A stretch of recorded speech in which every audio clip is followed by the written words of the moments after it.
2005 오페라 투란도트. 천상의 궁으로 귀하를 초대합니다.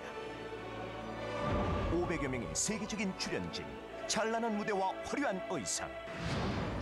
2005년 5월 세종문화회관, 벅찬 감동과의 만남을. 다른 공연과 비교하지 마십시오. 오페라 투란도트. 기요팅의 새 사용 도구는 혁명법과 질서에 도전하는 대가가 무엇인지를 알리는 경고처럼 파리의 하늘 아래 떠 있었다.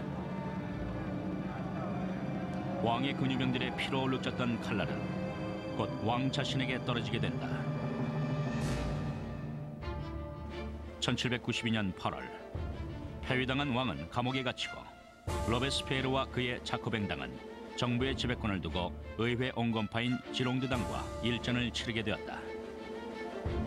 그러나 파리의 시가지에서는 새로운 정치운동이 일고 있었다. 귀족적인 전통을 거부하는 상징으로서 보통 시민들이 귀족의 치마바지인 큐럿 입기를 거부하는 운동이었다.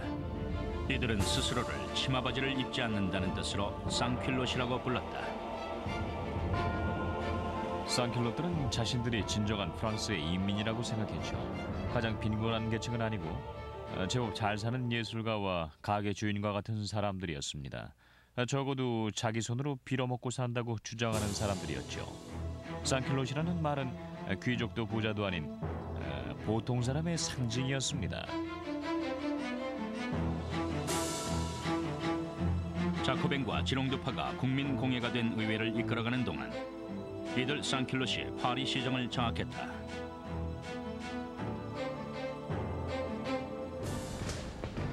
혁명 세력은 남은 프랑스 군대를 지휘하며 외세와 싸움을 벌이고 있었지만 오스트리아 프로이센 연합군에게 크게 패하고 있었다. 혁명 정부는 국경에서는 적과 싸우면서 내부의 적도 물리쳐야만 했다. 내부의 적이란 파리를 침략자의 손에 내어줄지도 모를 바로 친왕실 세력이었다. 이때 성직자와 언론인, 일반 시민을 포함한 1000명 이상이 체포되어 투옥되었다. 로베스피에르는 내부의 위기에 집중하려 했으나 그의 친구이자 법무장관인 조르조 당통은 노소를 가리지 않고 국경에서 벌어지고 있는 전쟁에 가담하라고 부추겼다. 무리 짓기를 좋아하고 목소리가 요란한 당통은 로베스피에르와는 사뭇 다른 사람이었다. 당통의 이름은 곧 파리 전역에 알려졌다. 당통은 허풍이 세고 술과 도락을 즐길 줄 아는 인물이었죠. 상류층 출신이지만 노동계급과도 친화력 있게 지낼 수 있다는 점에서 로베스피에르와는 달랐습니다. 이런 것은 로베스피에르가 할 수 없는 일이었죠. 프로이센 군대가 가까이 다가오자 당통은 화려한 수사로 군대를 동원해 전쟁에 가담하게 만들었다. 이때 유명한 이야기가 있습니다. 오스트리아 프로이센 군대가 다가오자 당통은 시민에게 소리칩니다. 대담하게, 더욱더 대담하게, 언제나 대담하게 우리는 조국을 구할 것이다. 그는 침략군에 대항해서 국민들을 봉기시킬 수 있는 인물이었고 설득력이 아주 대단했죠.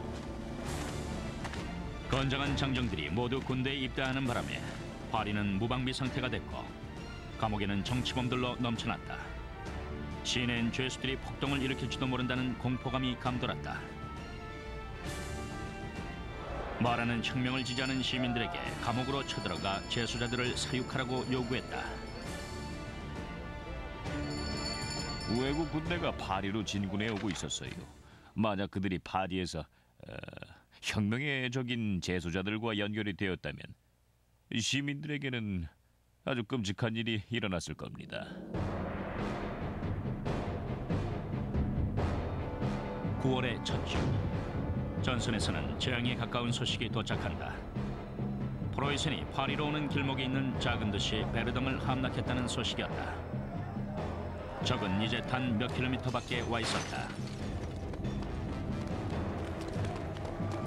시내에는 공포감이 절정에 달했고 상퀼롯들은 감옥으로 쳐들어가 재수자들에게 격렬한 공격을 퍼부었다. 상퀼롯들은 감옥으로 갔습니다. 특히 완고한 성직자와 귀족들이 갇혀 있는 감옥으로 가서 직결 재판을 하기 시작했죠. 재판은 매우 신속했고 곧이어서 사륙이 잇따랐습니다.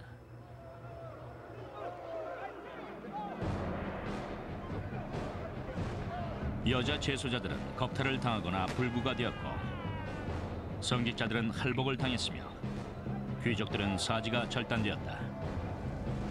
며칠 사이에 죽음을 당한 죄수가 1600명이 넘었다. 9월의 대학살 소식이 전 유럽으로 퍼져나가자 혁명을 반대하는 자들이 들고 일어났다.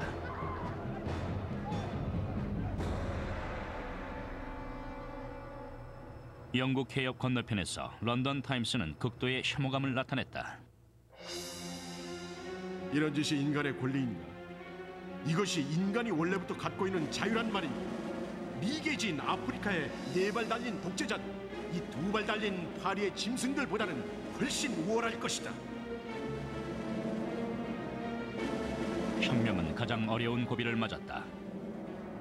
로베스페르조차도 시민들이 너무 지나쳤고 혁명을 제대로 마무리 짓지 못하고 있음을 깨달았다. 그는 엄격한 지침이 절실히 필요하다고 생각했다. 그리고 자신의 웅변을 통해서 이 청렴결백한 지도자는 혁명의 지휘자로 최전선에 선다. 로베스페르는 한때 입헌 군주제를 지지한 적이 있긴 했지만 그도 이제는 왕이 들어설 자리는 없다고 생각했다. 결정은 순식간에 이뤄졌고 프랑스는 자신의 군주를 재판에 회부했다.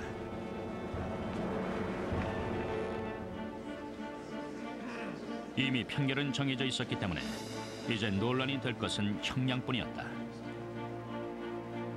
온건한 지롱드 당은 왕의 목숨을 살려주자고 요구하다가 의회에서 외면을 받았다.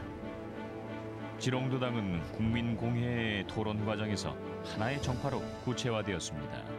이들은 왕을 꼭 죽여야만 한다고는 생각하지 않았습니다. 지롱드 당은 더 많은 피를 요구하는 자코뱅 당에 비해 수적으로 열세였다. 자코뱅 당은 왜 왕을 죽이려고 했을까요? 로베스피에르가 매우 적절하게 묘사했듯이 혁명이 살기 위해서는 왕을 죽여야 했기 때문이었습니다. 왕이 옳다면 혁명은 그릇된 것이 되니까요.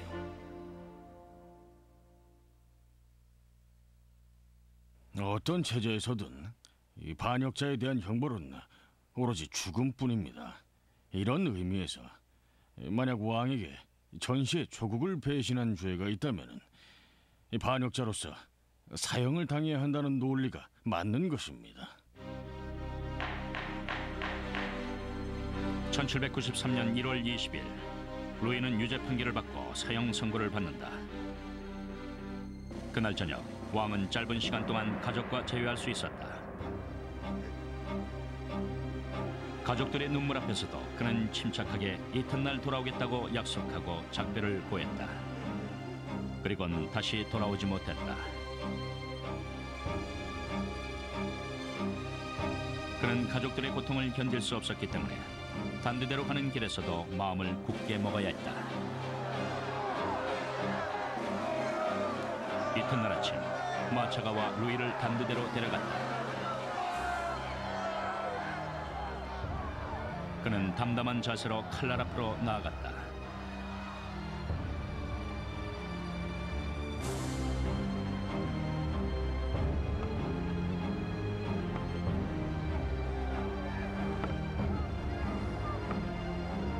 그리고 마지막 진술을 했다.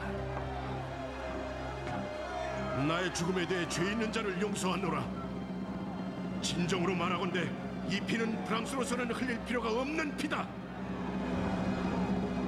그러나 북이 울리는 가운데 그는 단대로 끌려나갔다.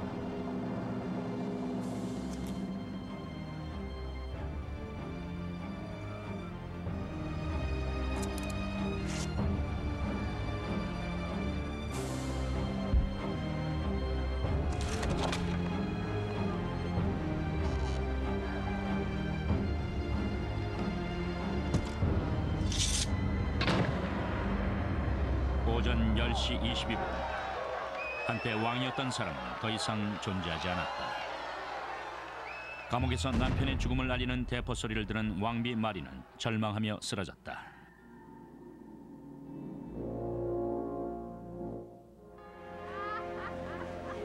왕의 피를 복원하자 혁명 세력은 의기양양해졌다. 그러나 곧 반혁명 세력이 자신들의 승리를 외치게 된다. 이들이 노리는 목표물은 수많은 사람들을 죽음으로 먼 장폴 마라였다.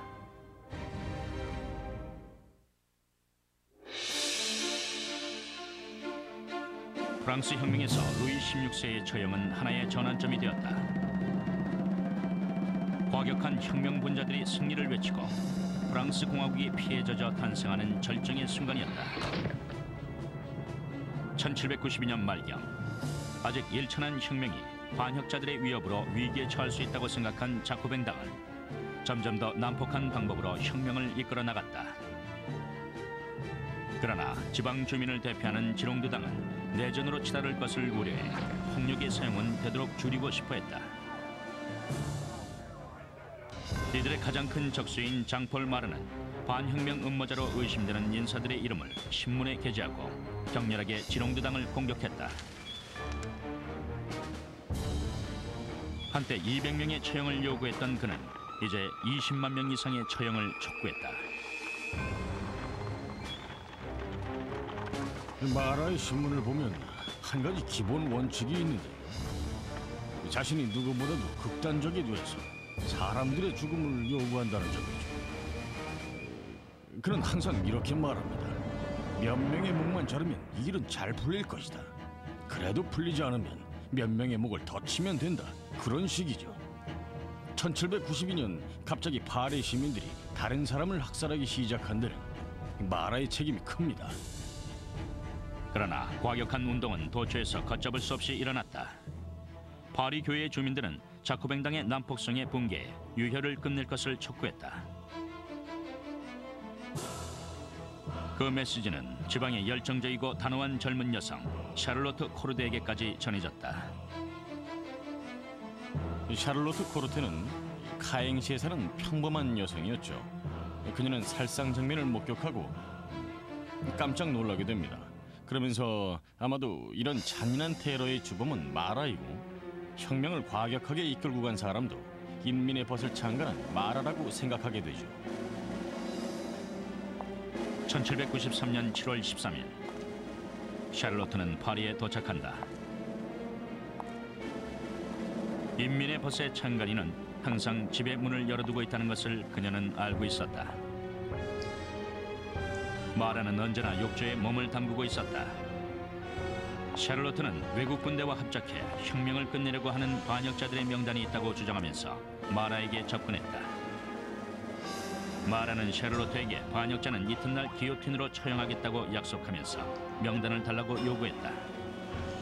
명단을 그에게 주면서 이 샤를로트는 작은 양날 단도로 그의 가슴을 찌릅니다.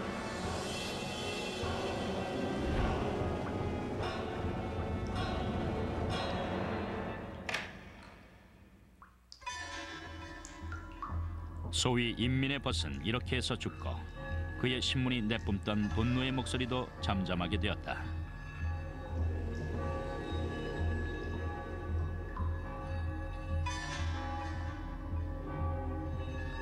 혁명이 점점 더 피에 굶주렸기 때문에 그런 사태가 온 것이 마라의 잘못이라고 말하기 쉬웠죠.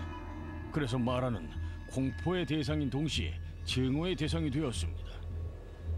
샤를로트가 1793년 그를 살해한 것은 그동안 일어났던 모든 잔혹행위들이 실제로 마라에게 책임이 있다고 생각했기 때문이었죠.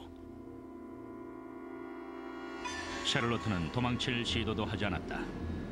재판정에서조차 그녀는 참여하지 않았다. 마라를 암살함으로써 피고는 무엇을 얻으려 했는가? 평화입니다. 그가 죽었으므로 이제 조국에 평화가 올 것입니다. 샤를로트는 신속하게 처형되었고, 평화를 바라던 그녀의 꿈도 함께 사라져갔다. 그녀는 마라를 죽였지만 도리어 마라의 전설을 만들어냈다. 그의 죽음은 혁명화가 다비드의 솜씨로 묘사돼 걸작으로 남았다. 마라는 순교자가 되어 거의 숭배의 대상이 되었죠. 사람들이 기도할 때 예수의 심장, 마라의 심장 이렇게 말할 정도로요. 장례식장 때는 살해 당시 들어가 있던 욕조를 십자가처럼 제단 위에 올려놓았죠.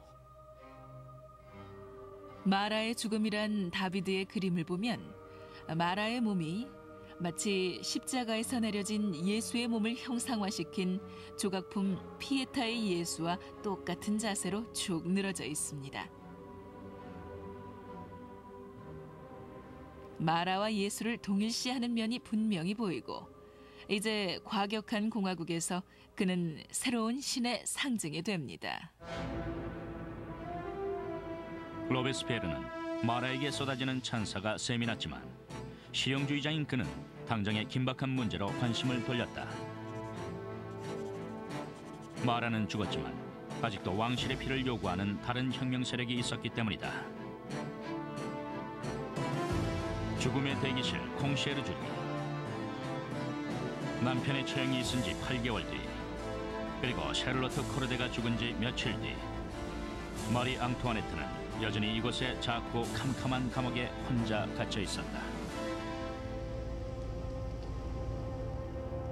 남편 루이의 처형 이후에 마리에게 일어난 일 중에 가장 힘든 일은 아이들과 떨어져 있는 일이었습니다. 마리에게는 자녀들이 가장 소중한 존재였지만 이제 마리는 아들이 혁명 세력들에게 심한 학대를 받아 자신이 왕족이라는 사실도 곧 잊게 되리란 걸 미리 알고 있었습니다. 마리의 우려대로 아들은 2년 만에 학대와 냉대로 죽어갔습니다.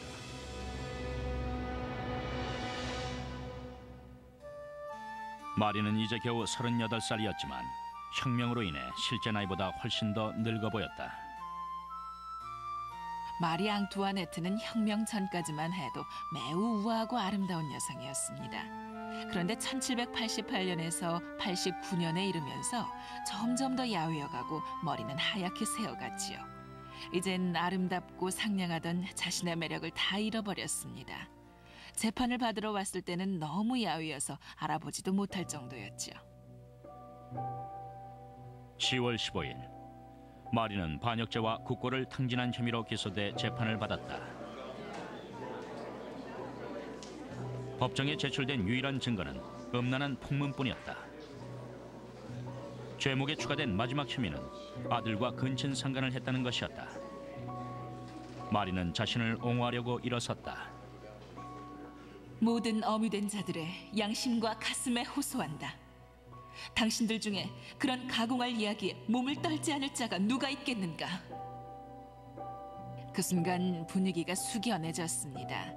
왜냐하면 모든 여성들이 그 혐의는 너무 지나치다는 것을 깨달았기 때문이었지요.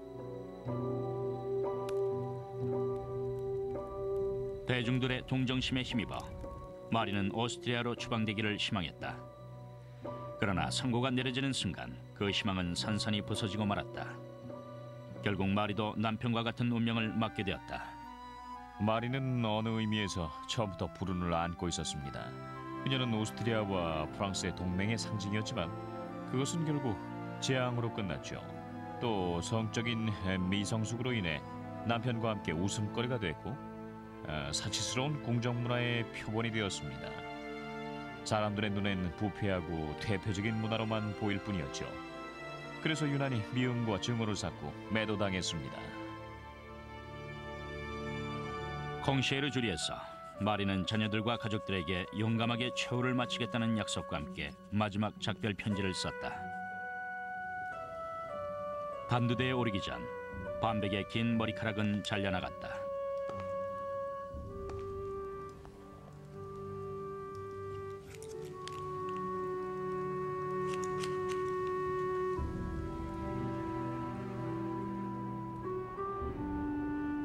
두 손은 단단히 결박되었다.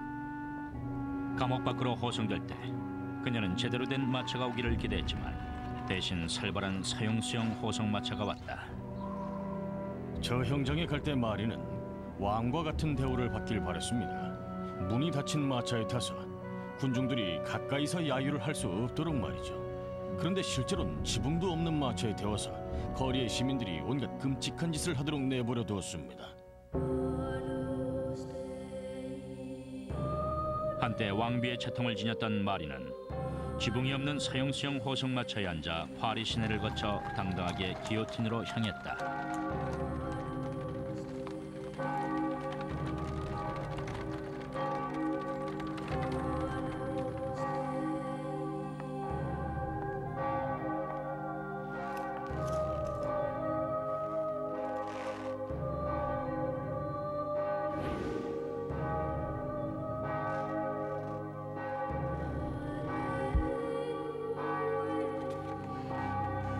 이름과 제목이 큰 소리로 낭독되었다.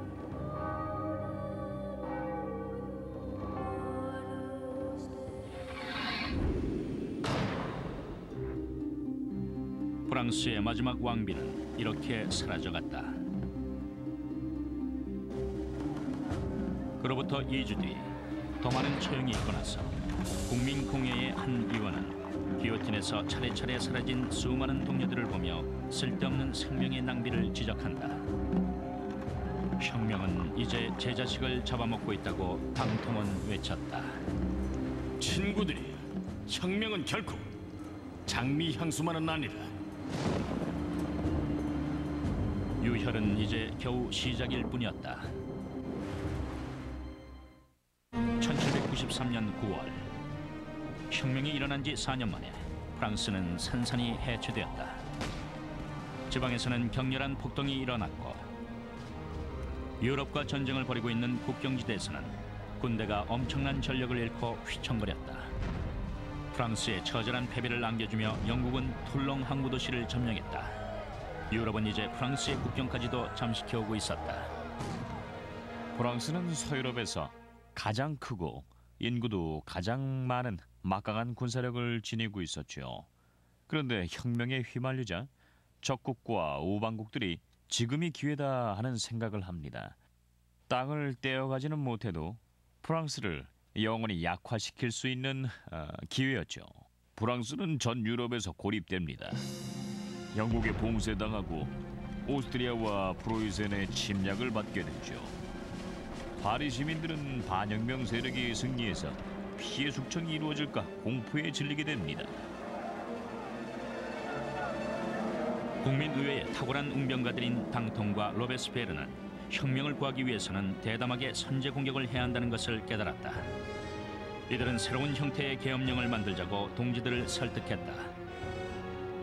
이제 모든 프랑스인이 성실한 평등주의를 누릴 때고 배신자와 반혁명 분자들은 정의의 이름 평등주의의 칼날을 부과하여 조국을 구하기 위해 공포를 만들어라. 이렇게 해서 혁명은 새로운 장으로 접어들었다. 소위 공포정치라는 난폭한 시기가 시작된 것이다.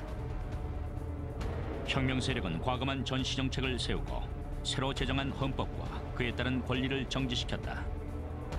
경찰 스파이가 전국 방방곡곡에 스며들었고 반혁명 분자로 의심받는 용의자는 검거되어 신속한 재판을 통해 처형되었다.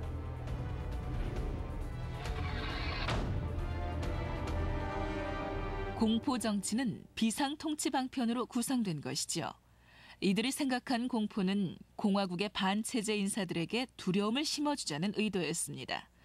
그렇게 해서 겁에 질리거나 또는 체포되어 처형되도록 하기 위해서였죠. 조금이라도 의욕이 있으면 누구든 단두대로 보내졌다. 죽은 왕에 대해 애틋한 말 한마디라도 하는 정치인들이나 새로운 형태의 호칭인 시민이란 말 대신에 옛날식 무슈나 마담 같은 말을 쓰는 사람들도 그 대상이었다. 긴장되고 팽팽한 분위기가 감돌았고 이웃 주민들이 서로를 고발했다. 파리 시내는 사형수 호송마차가 지나가는 소리가 끊이질 않았다. 사람들 머리에 처형이란 말이 깊이 박혀 있었어요. 파리에 경찰 스파이가 그렇게 많을 수는 없었죠. 빵을 사려고 줄을 서 있다가 누군가가 꺼림칙한 소리를 하면 곧바로 고발을 했습니다. 빵값이 너무 비싸다고 불평만 해도 고발을 당했죠. 뿐만 아니라 세상 돌아가는 추세나 혁명에 대해 기꺼이 열광하지 않거나 혁명을 비판하는 소리를 듣고 잠자코 있기만 해도 곤경에 빠졌죠. 국민공회는 혁명재판소를 설치하고 잔혹할 만큼 효율적으로 재판과 처형을 진행시켰다. 권력을 더욱 공고히 하기 위해 의회 측은 12명으로 구성되는 공안위원회를 구성했다. 권력은 보다 작은 그룹인 공안위원회로 위임되어야만 했습니다. 결국 12인 위원회가 집단적인 독재체제로 다스리게 되었죠. 유려한 언변과 혁명에 대한 비전을 지닌 로베스피에르는 곧 이 위원회를 이끄는 대표적인 목소리가 되었다. 그 목소리는 더 많은 피를 불렀다. 로베스피에르의 정치력 중 한 가지 아이러니는 초기에는 사형제를 격렬하게 반대했었는데 후에 공포 정치와 기요틴을 열렬하게 지지하는 사람이 됐다는 점이죠. 그는 이렇다 할 해명 없이 그저 시대가 바뀌었다고만 말했습니다. 혁명은 로베스피에르를 완고하게 바꿔놓았다. 한때는 자유 언론의 열렬한 지지자였던 그가 이제는 구체제의 흔적인 검열을 지지했다. 교회가 이미 공격을 받고 있던 터에 그는 과격한 혁명 세력 중의 한 명인 자클른의 에베르와 함께 새로운 강령 비그리스도교화를 제안했다. 전쟁의 위기와 내부의 저항이 절정에 달했던 1793년 여름, 사람들은 모든 문제의 뿌리는 성적 자유, 종교란 말을 하기 시작했습니다. 혁명의 적과 대항해서 싸우기 위해 자신들이 할 일은 가톨릭 교회의 권력을 파괴하는 것이라고 주장하게 됐죠. 종교란 미신과 광신에 불과하므로 이 모든 것을 짓밟아 없애야 한다고 말입니다. 성인이란 뜻의 생이라는 이름이 붙은 거리는 전부 이름이 바뀌었다. 종교적인 상징은 파괴되었고 새로 떠오른 성인인 마라에 대한 찬사로 대체되었다. 과격한 혁명 세력에게는 교회가 단지 적으로만 보였죠. 교회와 성당에서 제단을 없애고 스테인드 글래스를 부쉈으며 성인의 상을 때려 부수고 교회 재산을 강탈했습니다.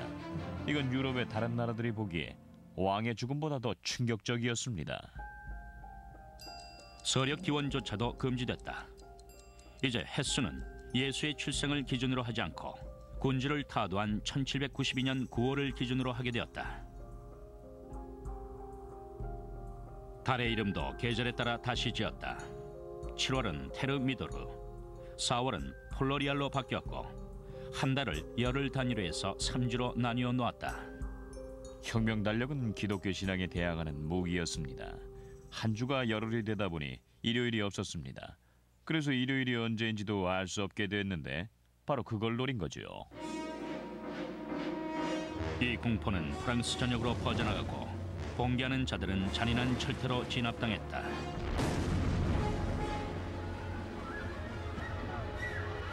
반혁명 세력이 입지를 얻어가던 리옹시에서 공안위원회 측은 난폭하게 이를 데 없는 진압의 표본을 선보인다. 수백 명의 반란자들을 묶어 들판으로 끌고 나가 집단으로 처형한 것이다.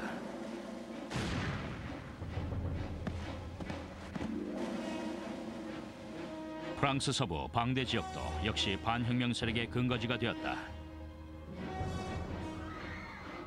이곳의 반란군과 성직자들은 밧줄에 묶인 채 배에 태워져 바다로 나갔고 배는 잔혹하게 침몰되었다. 방대에서만 10만 명의 주민이 목숨을 잃었다. 파리에서는 기요틴이 더욱 미친 듯한 속도로 사람들 목에 내리꽂혔다.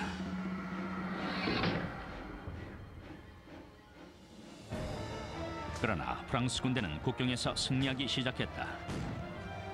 뛰어난 젊은 사령관 나폴레옹 보나파르트의 지휘 아래 프랑스 군대는 영국 해군을 톨렁에서 물러가게 만들었다. 혁명은 다시 살아났다. 로베스피에르는 권력의 절정에 서 있었다. 그는 반혁명 세력을 소탕하고 공포정치로 성공을 거두고 있었다. 공포정치는 한동안 상당한 효과를 거둡니다. 정부와 국민을 단합시키고 동쪽과 북쪽 전선에서 외부의 적들과 전쟁을 치르는데 매우 효과적인 수단이 되었죠. 또한 파리의 반혁명 세력이나 지롱드당의 철퇴를 내림으로써 내전을 막는 데 주요했습니다. 공포정치는 그 목적을 달성했지만 아직도 멈추지 않았다. 그것을 처음 실시했던 장본인 로베스피에르가 희생되기 전에는 결코 멈추지 않았다.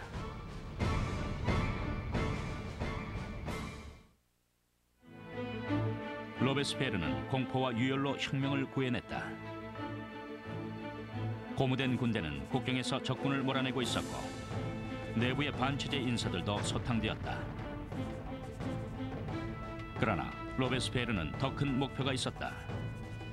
더 무서운 공포를 이용해 새로운 사회를 창조하겠다는 것. 이른바 도덕공화국이었다. 그가 말하는 도덕이란 국민 도덕이었죠. 이건 매우 중요한 기준입니다. 예를 들어 단지 법에 복종하고 머리를 조아리는 것만으론 덕이 있는 시민이 될 수 없고 국가 사업에 적극적으로 개입해야만 됐습니다. 조국의 적을 섬멸해야만 됐습니다. 1794년 2월 5일 로베스피에르는 자신의 철학을 담은 연설을 한다. 덕이 없는 공포는 재앙이다. 그러나 공포 없는 덕은 힘이 없다. 그는 공포와 덕을 연계시켰습니다. 그 순간 그의 생각 속에서 공포는 덕을 창조해내는 도구가 됐죠. 하지만 다른 사람들은 동의하지 않았다. 당통이 보기에 혁명은 잘못된 길을 가고 있었고 그와 그의 추종자들인 당통파는 이제 공포를 끝내야 한다고 확신했다. 공포 정치는 목적을 다했고 자칫 혁명을 불 속에 던질 위험에 처해 있다고 보았다. 1794년 봄 상황이 점점 좋아지기 시작합니다. 식량 사정도 나쁘지 않았고 전쟁도 유리하게 전개되자 당통은 이렇게 말합니다. 이제 정부도 새로운 체제로 나가야 한다. 모든 것을 정상화시킬 필요가 있다. 그러나 로베스피에르는 아직 이르다고 생각했습니다. 당통은 공포를 종식시켜야 한다고 주장하며 단체를 결성하기 시작합니다. 로베스피에르는 이것을 정부에 대한 직접적인 위협으로 보았죠. 단지 정책의 방향에 대한 견해 차이로 보지 않고 잠재적인 반역으로 본 겁니다. 로베스피에르의 도덕공화국 안에는 반역에 대해서 오로지 한 가지 대응만이 있을 뿐이었다. 당통파는 검거되어 신속하게 사형 선고를 받았다. 로베스피에르는 수천 명을 죽음으로 보냈지만 실제 처형 때는 마음이 편치 못했다. 그는 옛 동지와 친구들의 처형에 입회하지 않았다. 칼날을 향해 걸어가며 당통은 소리쳤다. 오직 유감스러운 점, 내가 로베스피에르보다 육주 미리 가는 것뿐이다.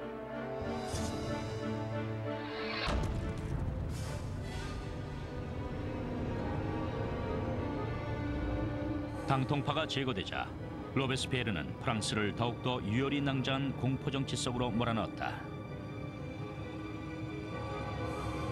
공포정치란 1794년 봄에서 여름에 이르는 마지막 단계의 통치를 일컫는 말입니다.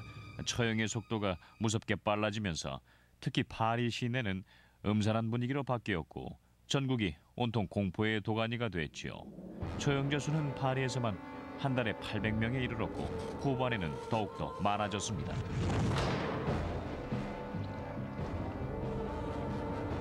파리의 사형 집행관들은 전례 없이 바빠졌다. 그러나 1794년 6월 6일 사형 호송마차가 굴러가는 소리가 멈추었고 기요틴도 침묵했다. 로베스피에르가 새로운 종교적인 휴일을 선언한 것이다. 바로 신을 위한 축제였다. 그는 옛 가톨릭의 신을 새로운 신인 이성의 여신으로 대체하고 싶어 했다. 로베스피에르는 무신론자가 아니었습니다. 국민들에게 신이 필요하다고 생각했죠. 그래서 파리시내에 거대한 그림을 걸고 숭배의 대상을 만듭니다. 1794년 6월 흰 제복을 입은 성가대가 노래를 부르는 가운데 종이산이 떠오르고 로베스피에르가 산 꼭대기에서 나타납니다. 긴 예복을 입고 걸어 내려오죠. 그 순간 다들 이랬을 겁니다. 자기가 누구라고 생각하지? 신 아니면 왕? 공포정치가 번져가는 가운데 벌어진 이 축제는 동료들이 보기에 마치 현실 세계를 벗어난 것처럼 보였다. 로베스피에르가 극단에 몰려 다시는 돌이킬 수 없을 정도로 분별 없는 지경까지 갔다고 생각하는 사람들도 있었습니다. 그가 광신주의로 흘러 완전히 미쳤다고 본 것입니다. 그러자 곧 로베스피에르는 의혹에 가득 찬 눈으로 자신과 가장 가까운 지인들에게 관역을 맞췄다. 그해 6월 27일 테르미도르 쿠데타 9일째 되던 날 그는 국민공회에 나타나 위협적인 연설을 했다. 그리고 그것이 로베스피에르의 마지막 연설이 되었다. 로베스피에르는 전술적인 실수를 범합니다. 체포되기 하루 전에 공화국의 적으로 지목된 인사들의 명단이 있다고 선언한 겁니다. 그건 모두를 두려움에 떨게 했지요.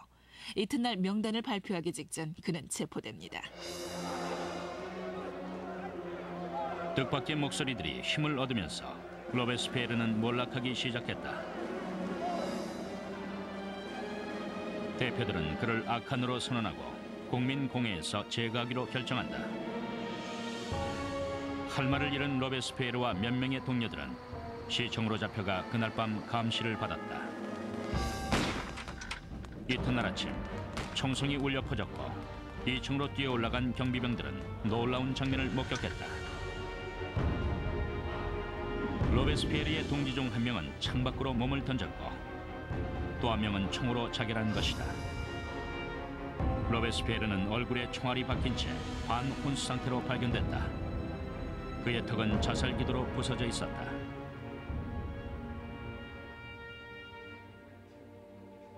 로베스피에르는 최후의 몇 시간을 공안위원회 테이블 위에서 지냈다. 바로 자신이 무서운 유혈 사태로 전국을 몰아가며 공포 정치를 폈던 방이었다. 이전의 동지들에게 조롱과 수모를 받자 로베스피에르는 대꾸도 할 수가 없었다. 웅변의 달인도 할 말을 잃게 된 것이다.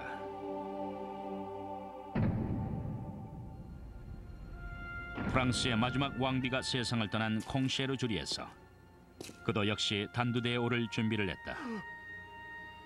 그의 감옥 동료이자 혁명 동지인 생쥐스트는 인권 선언을 그린 그림을 보며 말했다. 적어도 우린 저걸 해냈어. 로베스피에르는 혁명을 앞장서 지휘해 프랑스의 모습을 바꿔놓았다. 그는 사회의 질서를 재정립했고 그것을 성공적으로 실시하기 위해 유혈과 독재 체제를 가동했다. 그러나 그도 역시 혁명의 마지막 희생자가 되었다. 공포 정치를 끝내기 위해서는 엄청난 열정이 필요했지만 어떻게 해야 할지는 아무도 몰랐습니다. 결국 모두가 동의할 수 있는 한 가지 해결책이 있었다면 그것은 로베스피에르를 제거하는 것이었습니다.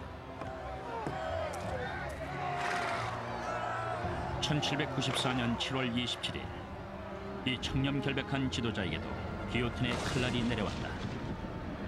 공포정치의 마지막 유혈이었다. 로베스피에르와 함께 공포정치도 사라졌다. 하지만 혁명은 죽지 않았다. 인간의 권리, 민주주의, 새로운 공화국 등 혁명의 업적들은 혁명 세력보다 오래도록 살아남았다. 프랑스는 이제 또 하나의 공포, 어쩌면 더 끔찍한 공포일 수도 있는 과거 전제군주 시대로 돌아갈지도 모른다는 두려움 속에 불확실성의 시대로 접어들었다. 5년의 정치기가 지난 뒤 권력은 또다시 단 한 사람, 나폴레옹 보나파르트의 손에 들어가게 된다.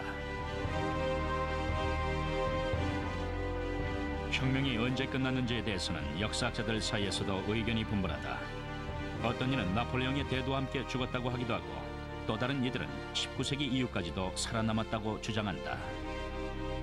혁명은 국민이 자신의 운명을 스스로의 손으로 결정할 수 있다는 최초의 모델을 보여줬다는 데 의미가 있습니다.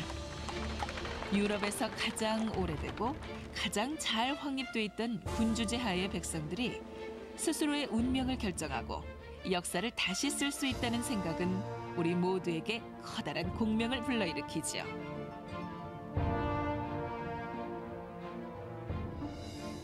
혁명은 유럽의 오랜 봉건 체제를 해체했고 서구 문명의 진로를 영원히 바꿔놓았다. 프랑스 혁명으로 제기됐던 문제들은 여전히 우리에게 중요한 쟁점으로 남아 있습니다. 더 나은 사회를 이룬다는 명목으로 폭력은 얼마나 정당화될 수 있는가? 국민들은 불공평해 보이는 제도를 전복하고 자신들이 신봉하는 것이나 오늘 우리가 공정하다고 합의하는 체제로 대체할 권리가 있는가? 그 과정에서 폭력은 정당화될 수 있는가? 우린 여전히 그런 질문을 안고 있습니다. 프랑스 공화국 탄생 200여 년이 지난 뒤 로베스피에르의 망령은 러시아에서 베트남, 중국, 라틴 아메리카에 이르기까지 전 세계에서 일어나는 혁명 위에 떠돌고 있다. 프랑스의 민주주의 실험은 전 세계에 좋은 모델을 제시해 주었다. 전제 정치가 뿌리를 내리고 있는 곳 어디에서든 정의에 대한 부르짖음은 영원하다. 그것은 자유와 평등, 화기애, 그리고 혁명을 향한 외침인 것이다.